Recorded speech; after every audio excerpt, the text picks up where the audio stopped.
When we are making decisions, we don't think so much about what competitors will do. We try to think about what will be good on the long term. Those people developed this craft of making complicated mechanism that they put on the watch more to show their mastery than because it was really necessary.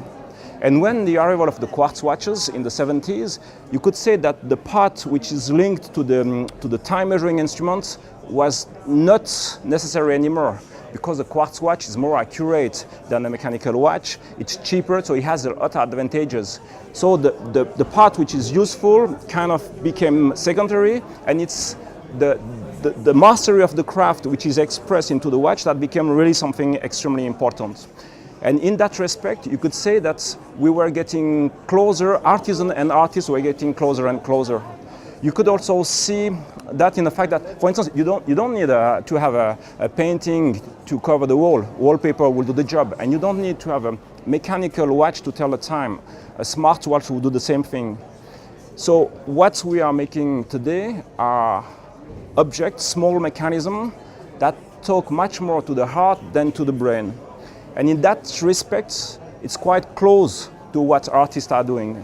And that's why we decided to go involved into the art world. For a small brand like us, which is strongly grounded into the Vallée de Joux, but which has customers all over the world, that was a perfect fit. And that's why we decided to start to work with Art Basel, and that's also why we expect that to continue for many more years.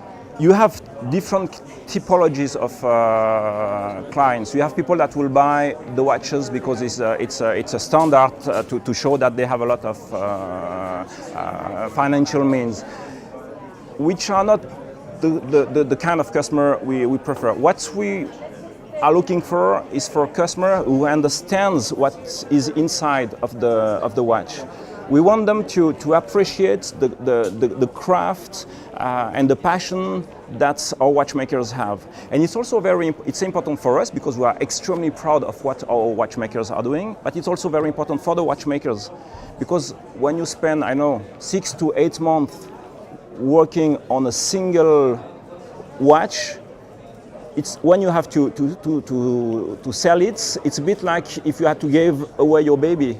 So if you find someone that would understand what is in the watch, that would appreciate that, then you feel good. So we are really also trying, through this involvement into the arts world, to have more people that have this mindset, this sensibility, this emotional intelligence that will make them capable to understand also what is into the watch. But for me, the most important part of this involvement into the contemporary art, it's more this opportunity for us to see things differently, to use the artist's glasses and to change the company through this vision of the artists. We try to think in terms of generations, not in terms of quarterly reports.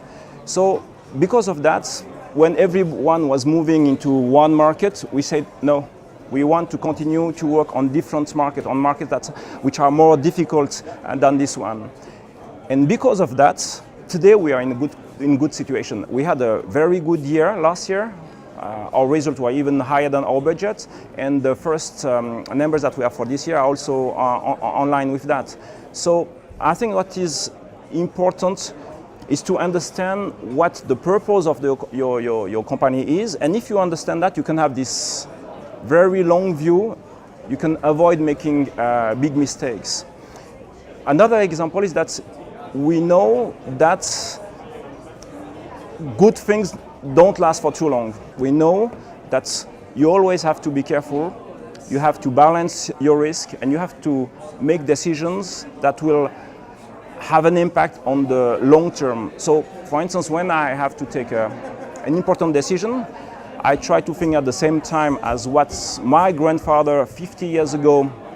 We try not to think too much about what competitors are doing.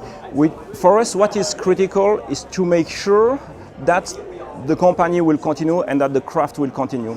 Because if you go back to this first settler there, what we know is that if they decided to go there, it's because they were extremely independent-minded people making decisions. We don't think so much about what competitors will do. We try to think about what will be good on the long term. That said, there is still something that we still have to take into account. I say that for us, it's not the financial results that are important. This is not completely true. It is important to be a successful brand, not because we want to have more money for ourselves, but because economic success is key to remain independent.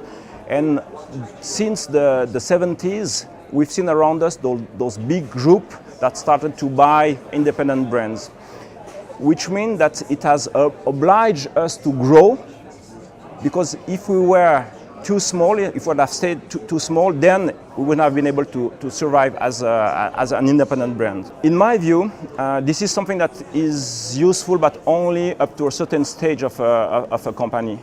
When you need others to express that they like your brand. At a certain stage, I think what is important is to make people understand what you are. So that's why today, in terms of communication, we are focusing on expressing our origin, our craft, the fact that we are the only brand which is still controlled by the founding families. We have another thing which is contemporary art, because we really think that we are close cousins. Artisan and artist, it's the same roots. And we still involve a little bit into golf, but that's all. We think that it's, we want people to be interested into our watch because they understand what is in the watch, not because there is a celebrity who is wearing the watch.